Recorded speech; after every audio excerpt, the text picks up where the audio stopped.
In this video, we'll talk about graph sketching in polar coordinates. So graph sketching works the same pretty much no matter what coordinate system you're looking at, and polar coordinates are no exception there. One thing to make sure of is you're careful in how you're plotting these curves. And then maybe we want to think about this, you want to view that theta is your independent variable, and r is your dependent variable. Which makes sense as we have our functions written, r is f of theta. So in the same way you would do in Cartesian coordinates, you'd plug in x values to get the y values. Here you want to plug in theta values to get the r values. The other catch is you want to make sure that you're actually plotting them as r theta points in the plane and not as xy points. And what this means here is that when you pick a value of theta, that's picking the angle, and then r tells you how far out to go in that direction. And that's what you use for all these different points you plug in. If you plug in theta equals pi over 4, you're going to angle of pi over 4, and then the value of the function tells you how far out to go along that line to make your point for this curve. As an example, let's sketch the graph of r equals 1 plus sine of theta. We'll draw some axes here. Now we're going to start just plotting points. So we're going to start with theta equals 0, and then increment up using our special angles to tell us what this should be.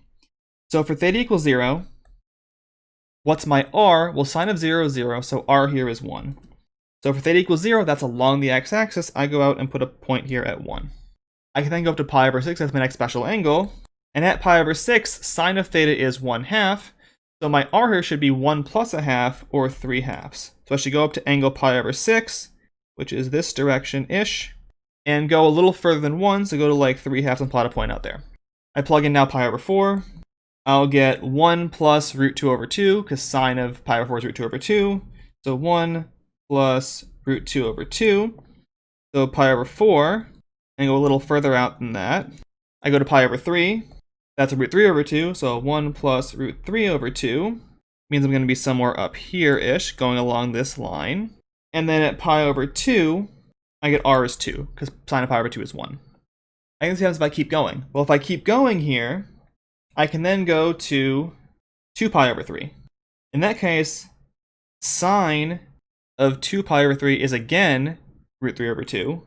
And by symmetry, we'll see this graph's actually going to be the same flipped over the axis here. So I'll get a point here, a point here, a point here, and then a point back here at pi, where sine again comes back to 0. What happens beyond that? Now beyond that point, I can plug in 7 pi over 6. And what do we see here? Well, at 7 pi over 6, I get 1 minus a half for my r, so I get just a 1/2 here, which means I'm now in closer here to 0. And if you keep going, you see the same pattern keeps going again. For 5 pi over 4, I get 1 minus root 2 over 2. And for 4 pi over 3, I get 1 minus root 3 over 2. And then finally, for 3 pi over 2, sine of that is minus 1, so I get 0. Which means I'm at the origin at that point. And then the last part here is again symmetric. So what I'll see from my graph is something like this. It goes out here, loops around, comes back through here, is now in closer to the origin, hits it here, and comes back out this way. So that's the idea of how you sketch these sort of graphs. You have to plug in a bunch of points to see what's going on. You can also use symmetry to help you with that, right? We know that because as I'm going from sine going from 0 to pi over 2 is the same going backwards as sine going from pi over 2 down to pi, this graph will be symmetric about the y-axis. But there's the idea. You plug in a bunch of points, you draw these curves to see what you get, and if you plug this into something like Desmos, you'll see you get a very similar graph here. It's not going to be matched because I'm guessing where the points are, but the shape here will be the same. The point being you have this sort of weird circle type thing with an indent in it at the bottom, and that's the sort of shape you can get with polar coordinates. Again, if you try to draw that out in Cartesian coordinates, this would be very, very unpleasant to convert to Cartesian coordinates. It's not going to look nice. However, you can do it just fine in polar coordinates, and regions like this become really easy to analyze when you use this coordinate system to do so.